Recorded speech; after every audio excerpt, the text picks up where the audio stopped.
finalmente, né, vamos à apresentação da nossa primeira palestrante. A Mônica Picabeia, jornalista, pós-graduada em marketing pela Faculdade Católica de Administração de Empresas, FAI, do Paraná, mestrado em negócios pela Baldwin Wallace, em Ohio, nos Estados Unidos, cursou design em sustentabilidade pelo Gaia Educação, na Escócia, e hoje atua com o desenvolvimento de estratégias de desenvolvimento social. Traz em seu currículo prêmios nas áreas de projetos sociais e sustentabilidade. Pela Fundação Stickel, foi responsável pela implantação de um projeto de sustentabilidade para a comunidade de baixíssima renda na Brasilândia, reconhecida pelo Movimento de Cidades em Transição Mundial. Atualmente é consultora para investimento social privado e projetos de inovação social. É com muito prazer, Mônica, que a gente recebe aqui você para nos falar um pouquinho sobre a espetacular experiência que você vem desenvolvendo. Muito obrigado. Eu aqui agradeço essa oportunidade, porque falar sobre esse assunto é sempre muito apaixonante. Acho que quem trabalha nessa área, principalmente nessa área de social e de desenvolvimento comunitário, não tem como não ser apaixonado, né?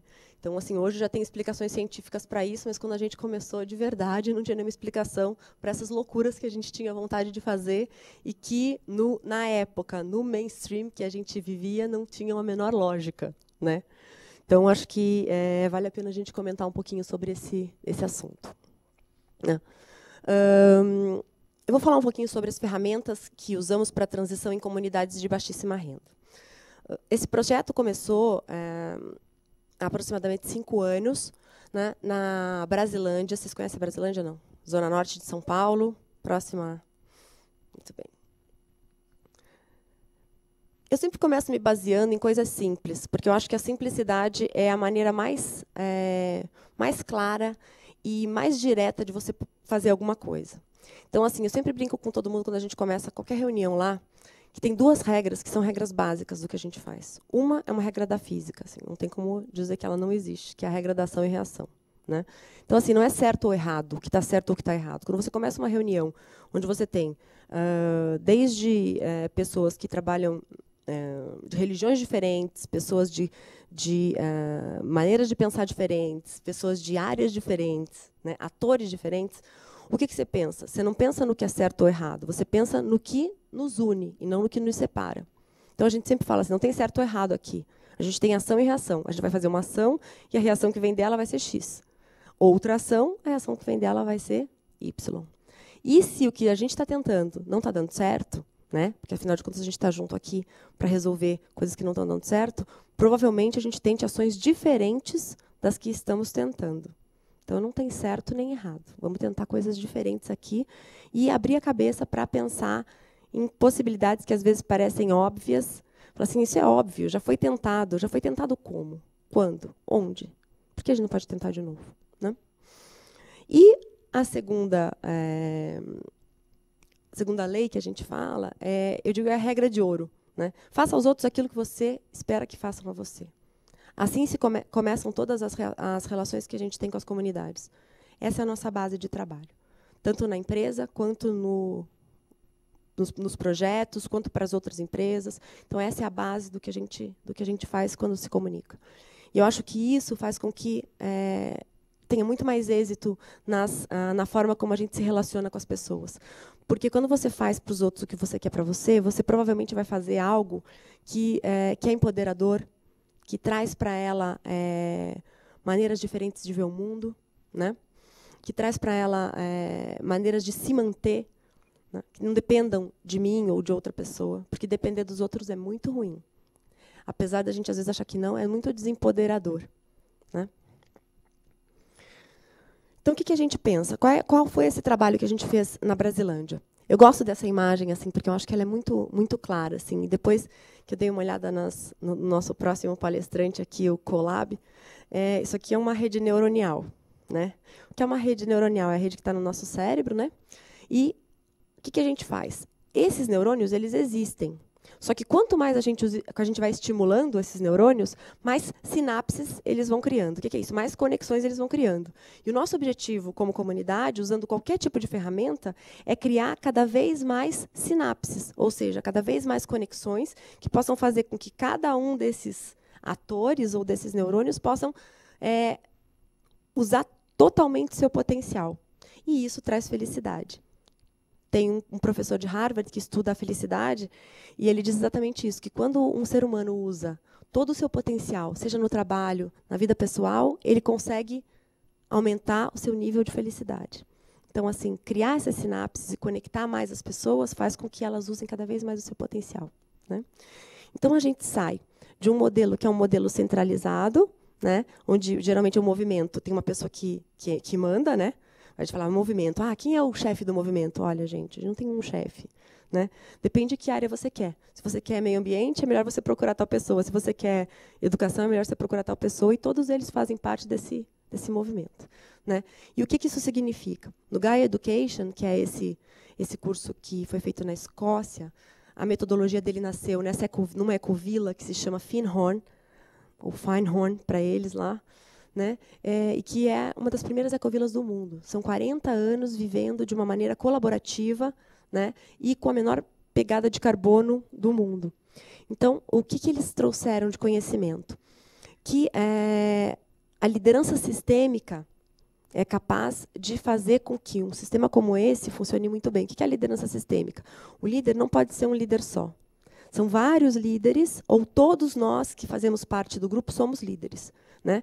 Em que momento a gente vai tomar a frente? Né? Tomar a frente não quer dizer que você seja sempre líder ou que você não possa sair dali, né? Que momento você toma a frente? Quando você estiver mais apto para aquilo. E aí vem a palavra de responsabilidade. Quando você fala responsabilidade, a gente sempre pensa num peso. Não, essa é minha responsabilidade, né? Mas a palavra em si, ela não significa isso. Ela significa habilidade de resposta. Então, quem tiver a responsabilidade de responder é porque possui, naquele momento, a habilidade de resposta, né? Então, só queria fazer esse preâmbulo para vocês entenderem depois como a gente usou as ferramentas, né, que são ferramentas de desenvolvimento social, para fazer com que essa comunidade se tornasse a primeira comunidade dentro do movimento de sustentabilidade de cidades em transição de baixíssima renda do mundo. Tá? Bom, eu sempre coloco assim, eu coloquei assim para ficar... A gente adora umas caixinhas, né? Fala assim, apesar delas serem exatamente o contrário daquela rede neuronial, a gente adora umas caixinhas, pelo menos para entender o que foi aplicado no território, né? Então, assim, o que a gente usou lá? Que tecnologias? Transition Towns, que é essa tecnologia que depois eu vou explicar direitinho para vocês, que nasceu na Inglaterra, que é de organização e mobilização para transição para sustentabilidade. O Gaia Education, que, na verdade, é uma grande recapacitação criada por essa ecovila da Escócia, mas que foi desenvolvida e hoje é aplicada em vários países do mundo com o aval das Nações Unidas, nos 4 níveis da sustentabilidade. E fala, não, espera aí, gente, como assim? Você vem arrasar o triple bottom line? Não, é que eles olham isso com 4 pilares, não 3. Então, eles fazem o econômico, o social, o ecológico e o visão de mundo, porque eles acreditam que se você não muda a visão de mundo, você não consegue com que nenhum dos outros 3 interajam, né? Então, é basicamente esse o 4º pilar que eles costumam utilizar e que faz muito sentido para a gente, né? Comunidade sustentável, que, na verdade, é uma metodologia relativamente simples, que foi desenvolvida pela Fundação Alphaville, que fomenta a economia solidária, que é baseada em vários processos, desde materiais da incubadora da GV até o antigo desenvolvimento local sustentável da época do Fernando Henrique. Então, são várias tecnologias reunidas para que você possa fomentar a economia local e os negócios solidários, né? Mapeamento de ativos e necessidades. O que é isso? É você mapear na comunidade não os problemas, mas o que nós temos de ativos, o que nós temos de questões a resolver e quem são os atores que hoje atuam nesses momentos. Então, assim, olhar para aquele território baseado e partindo das potencialidades e não dos problemas, que é um pouco o que a gente tem mania de começar, né? Então, e o que a gente chama de ferramentas de mobilização. O que é isso? Você usar o Art of Hosting, que é uma ferramenta de mobilização, que é um sistema de trabalhar, de facilitar trabalhos colaborativos. O Oasis, que é uma outra metodologia que você usa para criar mutirões e montar projetos que sejam mais efetivos e que aconteçam em pouco tempo, né? Que todos eles juntos acabam trazendo esse empoderamento para as pessoas que estão no território. E a hora que você vê que você consegue fazer, não tem mais jeito, gente. Né? E aí para de acontecer aquela cobrança, que é aquela cobrança assim, tudo é culpa de um ator. Né? Lógico, não está em mim, a solução não está em mim. Então, eu não preciso fazer nada. Né? Então, o que a gente faz? A gente demonstra que a solução, sim, está em mim também. E, a partir dela, eu posso resolver os outros problemas da minha região. Vamos lá. Então, assim, só para mostrar para vocês o que a gente usa como mapeamento dos ativos. É um mapeamento muito simples, que é dentro do Google Maps. E é gratuito, principalmente porque a gente trabalha com comunidades de baixíssima renda e a gente precisa que eles consigam acessá-la em qualquer centro local, em qualquer lugar. Então, isso aí fica disponível e todo mundo pode fazer colocar ou tirar não, mas colocar informações aí dentro. O modelo de cidade em transição, que, na verdade, é um modelo que nasceu em Totnes, que é uma cidade próxima de Londres, né, com um professor de permacultura, né, que trabalha como qual a maneira mais orgânica, né, orgânica baseada na natureza, que você tem de criar a sua própria realidade. Né? Então, ele olha exatamente de que forma você consegue, a partir da maneira como a pessoa pensa ou vive, de que maneira você consegue fazer com que ela viva da melhor forma possível. Né? Então, assim, você se baseia nas necessidades dela. E, a partir daí, você vai criando o sistema que está ao redor dela. Né? E esse sistema foi muito interessante porque a gente diz que ele é um modelo viral. Em 5 anos, hoje, ele está em mais de 1.600 lugares. E ele foi crescendo, ele era uma tecnologia aberta, e as pessoas começavam a usar os princípios dele. E os princípios eram baseados no quê? Em responder às questões ligadas às mudanças climáticas, né, e ao pico do petróleo. E aí, na época que eu trouxe, que algumas pessoas, o Marcelo Todescan e o Frank Siciliano, trouxemos isso para cá, para o Brasil, e eu falei que gostaria muito de aplicar numa comunidade de baixíssima renda. Um deles olhou para mim e falou assim: tá, legal. Então fala para eles que o petróleo está no pico para você ver o que eles vão falar para você. Com certeza. A hora que eu chego para um cara que está precisando comer e digo para ele: olha, a gente está no pico do petróleo, ele fala: você acha que ele entende que a lógica do pico do petróleo, que a comida dele vem de caminhão, né? Ele não tem noção de toda essa cadeia, né? Então, o pico do petróleo, ele não tem um carro. Primeira coisa que ele não tem um carro, né? Então, assim, o que seriam questões importantes dentro das comunidades e que poderiam fazer com que as pessoas se mobilizassem e que, ao mesmo tempo, a gente tivesse conectado com as mudanças climáticas, o pico do petróleo e até, eu acho que o que puxa mais para a gente é uma forma mais resiliente de viver. Né? Quem aqui está familiarizado com a palavra resiliente? Né? Que bom. Então, tá. Então, a resiliência é o quê? É você ter uma vida que tenha mais conexão, que seja mais sustentável onde você vive. Né? Resiliência é a propriedade dos materiais de serem totalmente esticados e retornarem à sua base normal depois de uma grande pressão. Né? Então, a gente diz assim, se houver uma grande catástrofe, em quanto tempo a gente se recupera? Né? Quanto menos tempo a gente levar, mais resiliente a gente é. E, por isso, passa o quê? De onde vem a nossa comida, de onde vêm as coisas que a gente tem e o quanto a gente depende de fora para sobreviver. Né? Pensando assim, qual seria uma das principais questões ligadas à comunidade que a gente poderia puxar? Alimentação. Né? E, assim, como é que você explica para uma pessoa como ela come direito, né, se ela acaba gastando uma parte do recurso que ela recebe, tipo do Bolsa Família ou de qualquer outro benefício desse, com salgadinho e refrigerante? Eu ia falar o nome, mas não pode falar, né? Tá. Porque, assim, eu vi crianças de 8 meses comendo isso. Né? E aí se pergunta por quê? Ele escolheu o que ele ia comprar. Né? Ele está com recurso financeiro, ele escolheu o que ele ia comprar. E, a partir daí, a gente passa por várias questões. Entre elas, uma das primeiras é o quanto eu olho para o que o meu filho vai comer e não penso na saúde, mas penso no quanto aquilo representa na sociedade para ele. Por exemplo, eu posso dar para ele uma bolacha recheada. É a melhor opção naquele momento? Não, mas eu posso. Eu não tive isso quando eu era criança, mas hoje eu posso dar para meu filho. Então, você passa por uma questão que tem a ver com a relação das pessoas com a nossa sociedade, com a maneira como a gente vê. E não com a saúde do seu filho, com a saúde da sociedade. Né? Mas por que isso acontece? Às vezes por falta de informação, às vezes pela maneira como você se relaciona naquele habitat, naquele sistema. Então, como é que a gente faz para quebrar essa questão? A mesma coisa é quando a gente fala das casas. Você fala assim, vamos fazer uma casa mais sustentável, vamos construir com barro, de repente. Né? A gente tem várias tecnologias aí que são excelentes e que são, né, mais baratas e sustentáveis. A pessoa fala, não, eu quero bloco. Por quê? Porque uma casa de bloco é uma coisa de gente melhor, que está mais abastada. É o que representa para a sociedade, não o que é para mim. Né? Então, como é que a gente sai desse ciclo? A partir daí, a gente começa a ter que preparar essas pessoas com informação. O que o Gaia faz? Ele traz a recapacitação, tanto social, que eu digo assim, que é criar um pouco o software de viver em comunidade. Porque a gente vem da seleção natural, né, gente? Não adianta. A gente vem do o mais forte sobrevive, a gente vem do não, isso é uma sociedade competitiva.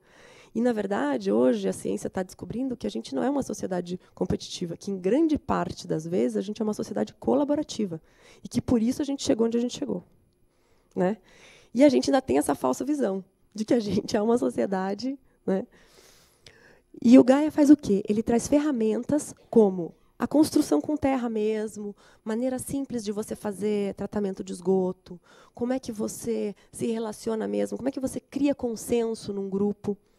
Como é que você olha para uma situação e procura trazer das pessoas o melhor que elas têm e o que vai fazer, que vai ser a melhor solução para todo mundo e não só para mim ou só para você, né?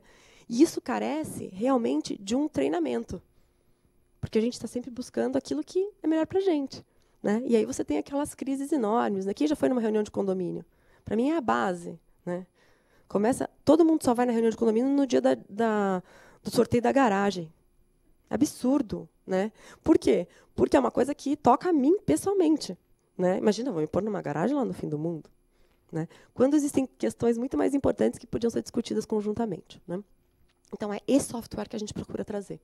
Eu digo software, mas é mindware, né? Um jeito de pensar diferente, porque às vezes a gente cria, por exemplo, você vai fazer as casas, né? Os prédios para baixa renda. Você faz o prédio, o cara está acostumado a viver numa favela. Né? Aí você coloca o prédio, aí ele vai lá para dentro. Gente, ele não tem o mindware de viver naquele lugar. Aí fala, não, gente, em 2 semanas vira uma favela de novo. Eu falei, gente, as pessoas ainda não têm a maneira de viver que a gente está pensando que eles vão ter. Eles não pensam igual a gente. Né? O pensamento é diferente. Então, como criar essa forma diferenciada de viver e esse mindset mesmo, né? Esse jeito de pensar. O oásis, que é muito interessante, assim, porque quando você precisa empoderar, você tem alguns momentos que são na comunidade. Quem é que já foi líder de algum movimento social aqui? Presidente de associação, diretor de... Ninguém? Bom, todo movimento social, mas já faz parte de um, né? Vocês já viram aqueles movimentos sociais que começam, todo mundo muito feliz, fazendo um monte de coisa, não, vamos fazer, vamos fazer, vamos fazer, vamos fazer. Ele vai descendo, descendo, descendo, descendo e ou ele acaba, ou você tem que criar alguma coisa que faça ele subir de novo. Né? O que é isso? Geralmente são eventos que tragam as pessoas de volta para você. Né? E esses ciclos eles são naturais, porque a natureza é assim. Né? A gente vive em ondas. Ninguém aguenta estar o tempo inteiro trabalhando no pico, mas ninguém aguenta também ter um trabalho que é muito marasmo, porque daqui você fica enjoado e fala, puxa, não estou sendo... Né? Não estou sendo chamado ao meu potencial. Então, assim, esse ciclo é importante. Então, o oásis é interessante porque ele cria eventos específicos em pouco tempo que fazem com que as pessoas se empoderem. Então, ele cria esse momentum assim, de subida. Então, quando você tem isso, você consegue manter essa onda em movimento. Né? Então, ele é importante para os movimentos, principalmente por conta disso. Posso. Nesse caso aqui, por exemplo, a gente foi na Brasilândia, a gente estava precisando de um trabalho que era numa Coab, a gente fez com eles um plano de como revitalizar uma área que era comum a eles. E todo mundo junto conseguiu recurso financeiro, conseguiu material, porque aquilo sempre esteve ali, as pessoas sempre estiveram ali. A única coisa é que a gente conseguiu juntá-los, mobilizá-los em busca de algo comum. E isso é uma metodologia. Então, você cria conexão entre as pessoas, depois você cria sonhos comuns, conjuntamente, a partir daí você cria ação. E essa ação é que empodera as pessoas. Porque o ser humano, apesar das grandes transformações serem invisíveis, né, ele carece de uma realidade concreta. Então, você precisa ter marcos físicos para que as pessoas compreendam isso. Respondi essa pergunta? Sim, tá bom. Bom, outra coisa é essa questão da comunidade sustentável. Você fomentou o território. Como é que você fomenta agora que esse território seja promissor economicamente? Então, você precisa trabalhar com as vocações das pessoas. E eu digo assim que é o take from the heart. Assim, você pega pelo coração dela. O que é a tua vocação? Qual é a coisa que você mais ama fazer? Né? Essa coisa que você mais ama fazer é que deve ser o teu ganha-pão. Por quê? Porque a partir daí você não vai precisar trabalhar mais nenhum dia na sua vida. Né? Você está fazendo uma coisa que você ama fazer. Você faria mesmo se não ganhasse dinheiro com isso. Né? Então, assim, a gente se baseia nisso para criar esses pequenos negócios sociais. Então, eles vão dizer qual é a vocação, de onde vem, e a gente ajuda a planejar. Né? O sonho não é nosso. O sonho é deles, a gente só ajuda a planejar. E aí é planejamento. Né? Eu falei assim, um dia eu vou entender por que eu gosto de comunidade e estudei negócios. Né? E aí, aqui eu comecei a entender por que eu estudei negócios. Né? Porque não tinha a menor lógica. Né? Então, isso é uma coisa bem interessante, porque hoje lá já existem mais de 6 grupos de negócios sociais que trabalham com reciclagem, que trabalham com diversos produtos. E para o transition lá da Inglaterra, imagina, gente, a gente aqui é super versátil, rápido, e a gente anda a 5 mil por hora. Eles acham que a gente é o máximo. Eles não acreditam que a gente faça tanta coisa em tão pouco tempo. Assim. Porque lá tudo é pensado 1000 vezes, multiplicado 1000 vezes, e aí o momentum já está lá no pé. Aí chega um que levanta, entendeu? É bem mais complexo o sistema deles. Bom, vocês já viram um pouquinho das tecnologias que a gente usa. Agora eu quero mostrar o que isso trouxe para a Brasilândia. Né? Tudo bem até aqui? Tá, então, essa é a primeira parte. E a segunda parte é mais mostrar como é que isso aconteceu na Brasilândia e o que isso gerou. Para vocês poderem entender como é que, na prática, isso aconteceu. Bom, a Brasilândia é um território de 264 mil habitantes. É maior que muitas cidades. Né? Eu nasci numa que tem metade disso aí. Né? E cada vez que vem trazer para mim um projeto, por exemplo, quando eu trabalho com uma empresa, que vem trazer um projeto e fala assim, não, são 70 casas. Eu falo, gente, vocês estão de brincadeira? É 70 casas. Isso é uma piada. Tem mais nada por lá para a gente trabalhar? Porque, assim, você olhar para um território como esse é uma coisa incrível. E, quando a gente pensa em mobilização, você fala, nossa, como é que você mobiliza 264 mil pessoas? Você não mobiliza 264 mil pessoas. Você começa mobilizando... Eu comecei mobilizando 5. De 5 foi para 40, de 40 foi para 80, hoje a gente tem mais de 1.500 pessoas na rede, né, diretamente envolvidas. Mas, por exemplo, diretamente envolvidas, o que eu digo você tem um projeto que atende 1.500 crianças e que, dessas 1.500 crianças, são 1.500 famílias que estão conectadas ao projeto. Mas eu digo, diretamente relacionados com a gente, a coordenadoria vai desse projeto. E muitos pais, com certeza. Porque a gente não trabalha só com associações formais. Né? Porque a gente vê, muitas vezes, que grande parte dos líderes comunitários não são ainda formalizados. Eles são pessoas físicas, mas que são lideranças e têm uma relação muito importante com a comunidade. Né? E que, às vezes, é melhor para a gente trabalhar com eles do que propriamente com associações já formalizadas ou que têm um modus operandi específico. Aí a gente fala assim, colocar as pessoas, principalmente os jovens, para aprender a fazer coisas que a gente fazia, que os nossos avós faziam. Vai falar, mas para quê? Porque isso faz com que você se empodere e use coisas do seu local. Você não vai precisar...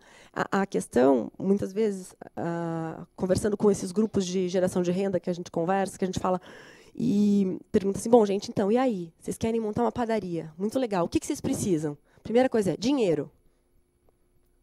Dinheiro, gente? Dinheiro? Eu vou comer dinheiro? Dinheiro faz pão? Né? Falei assim, eu estou perguntando para vocês, dinheiro é um meio. Vocês não precisam de dinheiro. Dinheiro para comprar... E se não vier dinheiro, vier uma máquina de pão? Serve? Ah, serve. Ah, tá, mas se você precisa de dinheiro, como é que você vai dizer para o cara da máquina de pão que você quer a máquina de pão? Né? Então, assim, não é dinheiro que eu preciso. Eu preciso de coisas, de bens que o dinheiro pode comprar. Então, você parte da desconstrução de uma porção de coisas que eles vieram construindo na cabeça ao longo dos anos e que, na verdade, acabaram virando, eu digo assim, uma crença limitante para eles. Assim. Grande parte dos projetos que a gente faz não entra um centavo de dinheiro mesmo, assim, dinheiro do jeito que a gente consegue. Entram coisas, bens, que é o que o dinheiro compra. Se você quiser me dar o bem e não quiser me dar o dinheiro, para mim é até melhor. Né? Bom, baseada nesse modelo de cidades em transição, o que a gente procura fazer? Trazer da comunidade aquilo que ele tem de melhor. Então, assim, resgatar a cultura do local. Quando você resgata a cultura do local, o que você faz? Você faz com que essas pessoas passem a ter orgulho de onde elas vivem. E esse orgulho passa a fazer com que elas sejam mais... tenham vontade de ficar ali.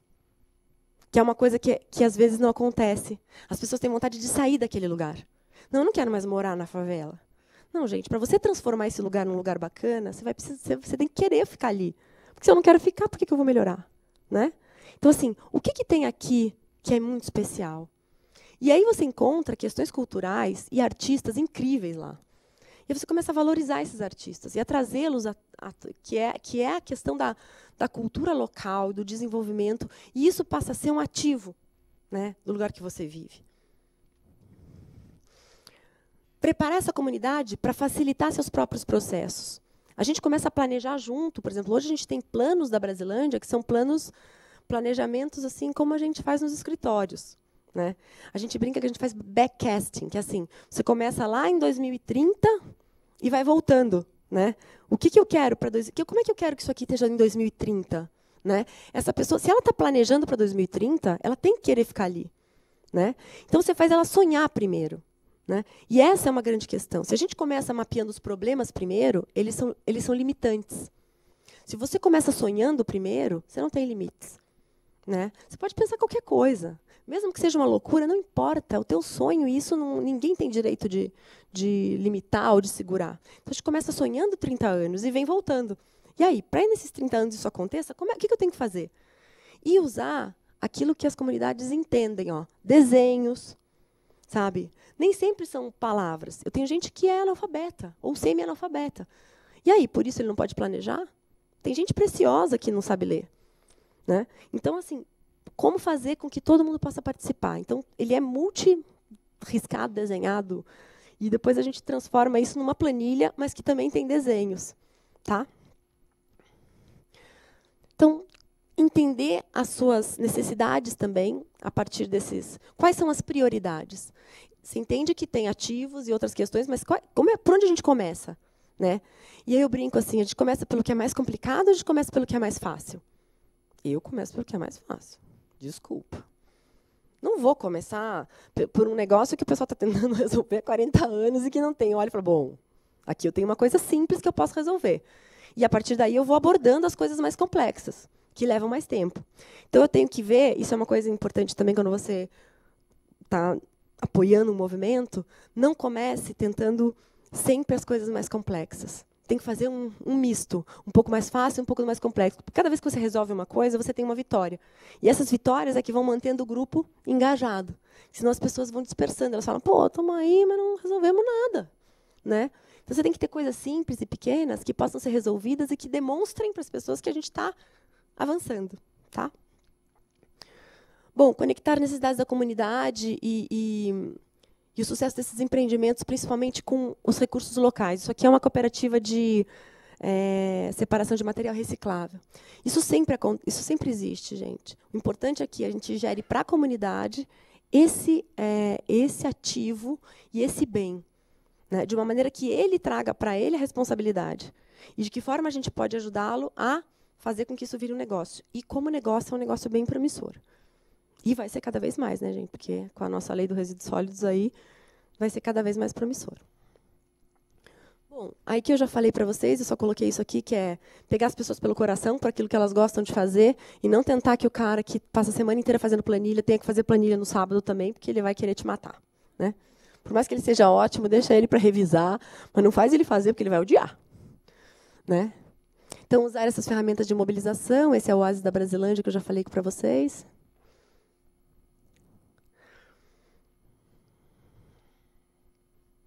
Aqui. Aqui vocês enxergam um pouquinho de como ficam, porque às vezes vocês falam assim, ah, tá, legal, vocês fazem esses backcasting, como é que faz isso? Assim, ó. Vocês estão vendo? É simples, fica claro. Isso aqui vira um material que depois vai para um blog, que é o blog da Brasilândia. A gente tem blog, tem Facebook, tem tudo que vocês possam pensar. E tem rádio comunitária também, porque tem gente que não tem jeito. Não abre o computador nem a pau. Né? Então, assim, ele também tem esse material no local onde ele está, ou se ele quiser, ele liga e a gente manda, ou tem outras pessoas que mandam. Tá? Então, um pouco que a gente conversou, né, sobre, nas primeiras vezes vão ser poucas pessoas, aí você vai falar, pô, como é que eu chego em 264 mil pessoas com 5 pessoas? Assim, isso não vai dar certo. Aí que tá, vai dar certo. Acho que essa é a base de quem trabalha com esse assunto. Assim. Se você achar que não vai dar certo, a gente cai na mesma vala de tudo que já aconteceu. Agora, se você persistir, provavelmente alguma coisa vai mudar. Né? Então, assim, é acreditar que assim poucas pessoas podem fazer uma revolução. Né? A gente tem aí os nossos grandes, eu digo, avatares, né? O Gandhi, que eram pessoas simples, né? Que tinham várias pessoas que as seguiam, mas que elas tinham uma atitude irrefutável. Eles não tinham dúvida que eles iam conseguir. Né? Então, é essa dúvida que a gente não pode ter. A visão de futuro positivo, eu gosto desse desenho aqui, porque esse desenho é o desenho lá do Transition de Tóteres. Eles fizeram um desenho começando lá em cima, tá vendo? Como é que é hoje, como é que eles gostariam que fosse. Com bicicleta, com horta na cidade, com energia solar, energia eólica, uma vida mais, né, uma vida mais resiliente, né, que a gente dependesse menos das coisas que vêm de fora. E aí eu digo assim que nada mais vai ser igual. Que a sustentabilidade ela é um processo. E a hora que ela entra na cabeça da gente, não adianta dizer que alguma coisa é sustentável, gente, porque, de verdade, no sistema que a gente criou hoje, nada é ainda. Então, podem ter bastante calma, porque a gente está em transição mesmo. Né? Por isso que eu acho legal esse movimento, porque não é um movimento tão... a gente não está querendo uma coisa tão absurda que é a sustentabilidade como um todo. A gente está querendo fazer essa transição. E de que maneira a gente consegue caminhar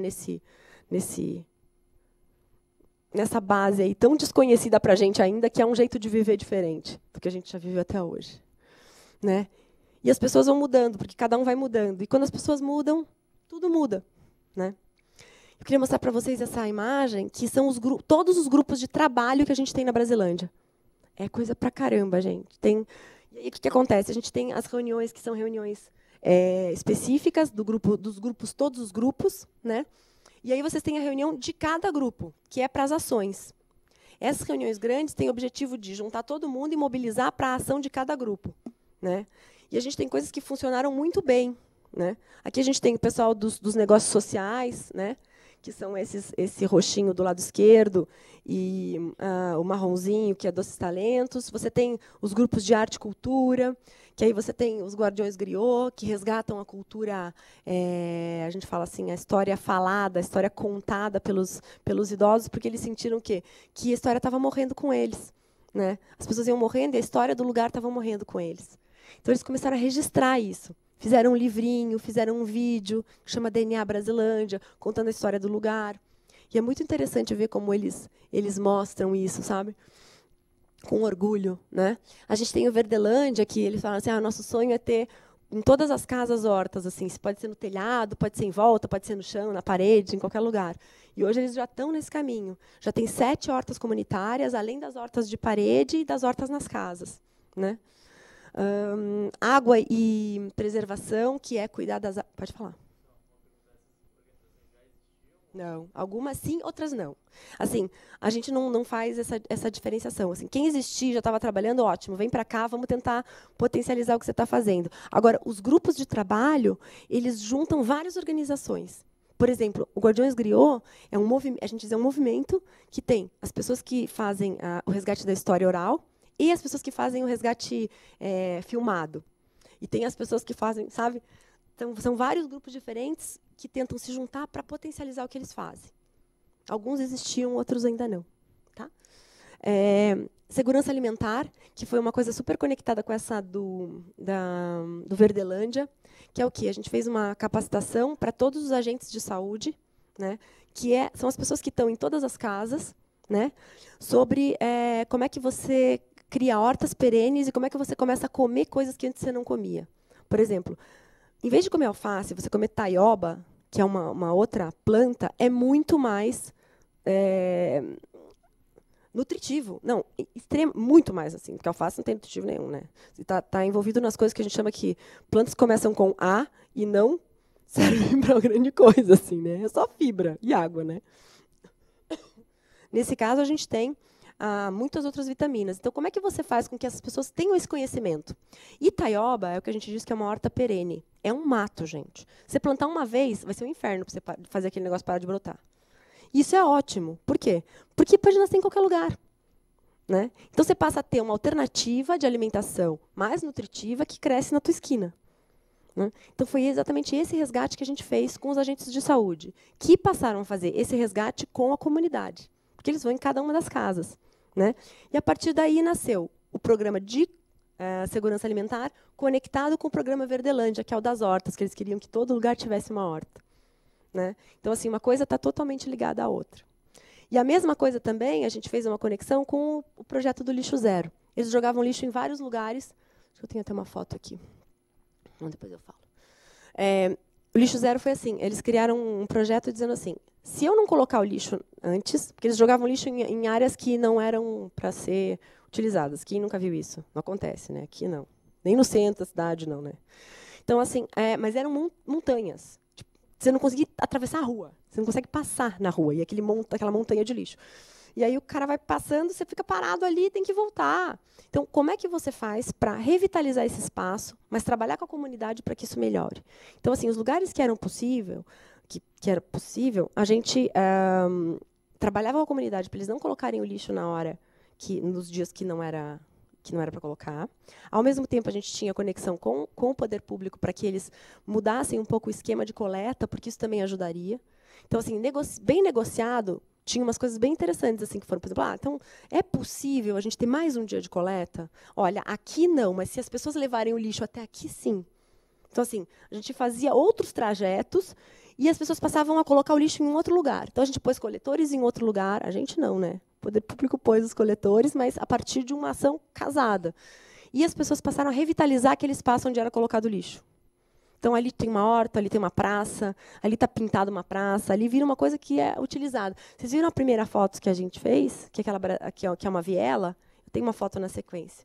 Aquilo ali é um projeto junto com um grupo espanhol e que acabou apoiando muito essa questão do lixo. Deixa eu andar, porque se deixar eu falo até amanhã. Essa questão da agropreservação foi muito interessante, porque esse senhor eu digo assim, ele é semi-analfabeto, mas ele é um cara genial, assim. Ele toma conta de todas as áreas verdes da Brasilândia.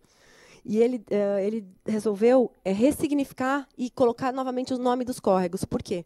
Porque tudo que tem nome, a gente não consegue se desfazer. A gente passa a ter outra relação. Por exemplo, quem já teve um carro que chamava Wanda, um carro que chamava Toby, o primeiro Fusca que chamava Johnny? Duvido, gente. Quem não teve um carro que tinha nome? Um carro, alguma coisa que você gosta muito que tinha um nome. Todo mundo tem, né? Então, assim, e você não consegue se desfazer, você cria uma relação sentimental com aquilo. Né? Isso é natural. Em Findhorn, por exemplo, tudo tem nome, desde o aspirador de pó até a cafeteira.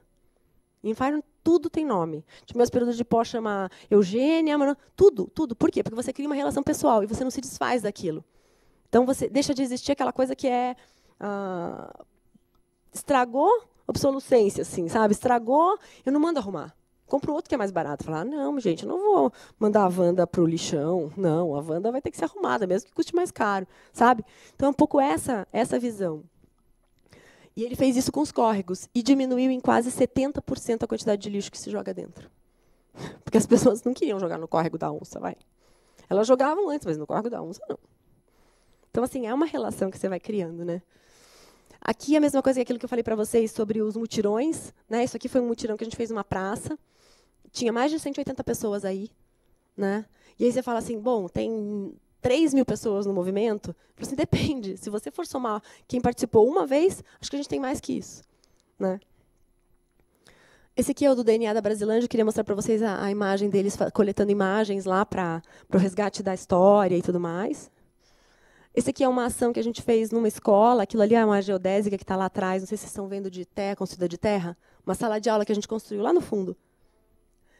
Meio marronzinha. Então, a gente construiu ela de terra, uma sala de aula dentro de um CEL, né? De um Centro de Educação Unificada, e onde a gente teve várias ações, assim, desde construir móveis com pneu, para mostrar como as coisas podem ser usadas, a simplicidade de você reutilizar algumas coisas que estão disponíveis. E aqui eu coloco 80% de sucesso, que foi o que a gente teve com a questão do lixo, né? Dependendo dos lugares onde a gente fez o trabalho de tirar o lixo junto com a comunidade, esse trabalho de revitalizar, a gente teve 80% de sucesso. Eu acho um número muito bom, assim. Opa. E 3% de entrada de crianças nos postos de saúde com doenças transmitidas por vetores, com uma ação de lavar a mão. Gente, uma ação que os agentes fizeram de ensinar, de falar para eles lavarem a mão. Só no território. Então, foi um território específico, a gente fez o levantamento, 3%. É um número razoável. Se você for pensar, é um número razoável. Bom, eu sempre termino mostrando um pouquinho que antes a gente pensava que era uma loucura, né? Que foi o que eu falei no começo, mas que hoje a ciência já demonstra que a gente tem um outro DNA, que a gente tem um jeito diferente de ser, e a gente só precisa encontrar novamente esse nosso elo perdido aí, para poder encontrar, assim, acho que a gente vai ter menos depressão, vai ter uma porção de coisas que são doenças modernas que a gente vai ter muito menos, né? Então, eu acho legal, porque tem uma pesquisa que foi divulgada em 2012, do professor Eduardo Wilson, que traz à tona uma complementação à teoria de Darwin, né? O processo evolutivo é mais bem sucedido, né, nas sociedades em que os indivíduos colaboram entre si. E aí a gente entra as abelhas, as formigas, a gente, né?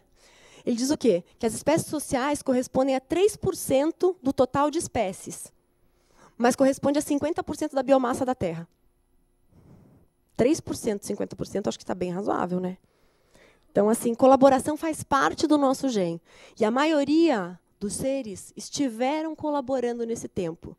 E durante todo esse tempo que a gente ficou pensando que a seleção natural ou que era a base do nosso desenvolvimento, né?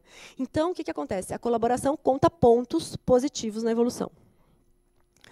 E aí foi descoberto o quê? Que dentro do nosso cérebro, o mesmo lugar onde a gente tem que é estimulado quando a gente ganha alguma coisa, tipo ganhei na loteria, recebi um aumento, é o mesmo lugar que é estimulado quando a gente dá alguma coisa ou faz alguma coisa por uma outra pessoa. E aí você descobre o quê? Que você consegue se recompensar sozinho. Você consegue, se você fizer pelos outros, você consegue se recompensar. Então você descobre um mecanismo em você que é ativado quando você faz alguma coisa. Por isso que todo mundo fala, depois que ela começou a fazer trabalho na comunidade, nunca mais parou. Lógico que nunca mais parou. Ela não precisa mais esperar ninguém recompensá-la. Ela pode ter sua recompensa, naturalmente. Então, ela descobre um dispositivo biológico, né? Biológico na gente. Né? Esse, até eu coloco aqui, para vocês saberem o nome do professor, que é o Instituto do Rio de Janeiro que descobriu isso nessa questão da estimulação do cérebro. O outro projeto, o outro processo, que é aquela outra pesquisa, é de um professor de Harvard. Mas essa do cérebro é aqui do Rio de Janeiro. Né? Então, assim, o que a gente descobre? O que a gente chega nesse final? Assim, depois de olhar todo esse movimento, todas essas transformações que aconteceram nessa comunidade, que a gente tem esse gen. Né? E que a gente é um elo perdido mesmo, assim, sabe? Isso existe dentro da gente. E que cada vez mais a gente pode encontrar uma forma de se desenvolver que seja boa para todo mundo. E eu coloco aqui só para finalizar a evolução do pensamento, que eu acho que tem a ver um pouco com a evolução da nossa sociedade também. Né? A gente vem aí de uma sociedade que há muitos anos aí era bárbara e tudo mais. Né? Hoje a gente já não consegue suportar uma coisa dessas. Né? Hoje a gente já tem outro outra forma, outros valores, né, que balizam a gente. Por mais que a gente diga assim, que não, veja só o que a televisão está usando, gente. A televisão está mostrando uma coisa que ainda é o mundo velho. Se a gente visse menos televisão e prestasse mais atenção no mundo que a gente vive, a vida ia ser bem melhor, sabe? Então, assim, de verdade, o que eles mostram é uma parcela pequena do que as pessoas ainda estão querendo ver. Então, assim, eu prefiro a internet. Enfim, era isso que eu queria trazer para vocês. Espero que tenha sido de valia. Estou à disposição, porque vocês precisarem, podem mandar e-mail, telefonar. Acho que depois eles vão mandar as informações. E eu queria passar, só para finalizar, para vocês terem uma ideia, porque aqui eu falando, né? O depoimento da gente é sempre parcial. Queria mostrar um pouquinho das pessoas da comunidade falando. E a gente brincou que a gente fez um vídeo que a gente diz a origem dos guardiões. Quem já viu esse filme? A origem dos guardiões. Então, a gente tem lá os guardiões, que é o guardião do meio ambiente, o da história e tudo mais. Então, vocês vão conhecer um pouquinho agora, para finalizar, da origem dos nossos guardiões da Brasilândia.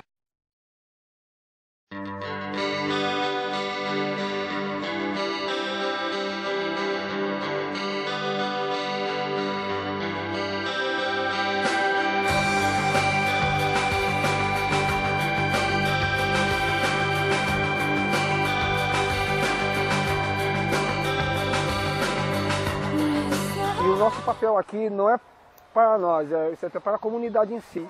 E como nós somos guardiões de tudo isso aqui que a gente vê, que a gente pode ver que é uma coisa maravilhosa, a transição veio de uma forma diferente, numa perspectiva de vida totalmente diferente.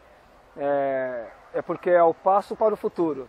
É a realização de um sonho, ver que tem pessoas trabalhando, empenhada em realizar projetos, em levar a comunidade a pensar diferente, a agir diferente, a ver outras possibilidades. Tem tudo a ver com os valores que eu acredito, né, que eu compartilho também, né, que é de fortalecer comunidades, que é de fazer junto. E trabalhar com a comunidade não é fácil, né, porque tem muitas barreiras, tem muitas dificuldades.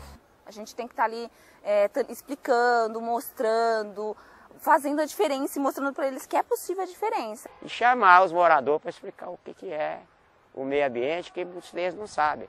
Às vezes, eu já vi muitos dentro da Serra da Cantareira, que está cortando a árvore, a gente vai falar com eles, eles não sabem. Mas para as crianças do futuro, isso é uma ferramenta que eles vão ter que utilizar, é uma das únicas ferramentas que vai estar surtindo efeito para um futuro melhor para todos. Mas o que a gente está pensando hoje? O que a gente quer como movimento? Que todo mundo possa se apoiar e criar esses momentos de compartilhamento. Eu vou compartilhar com vocês nos blogs e nas redes, para que vocês possam ver a agenda toda da comunidade, o que todo mundo está pensando, né? Essa é uma coisa. E a outra é, o que a gente tem agora? Qual a primeira ação? Como a gente pode se ajudar para potencializar? Pensar que conquistas a gente quer fazer.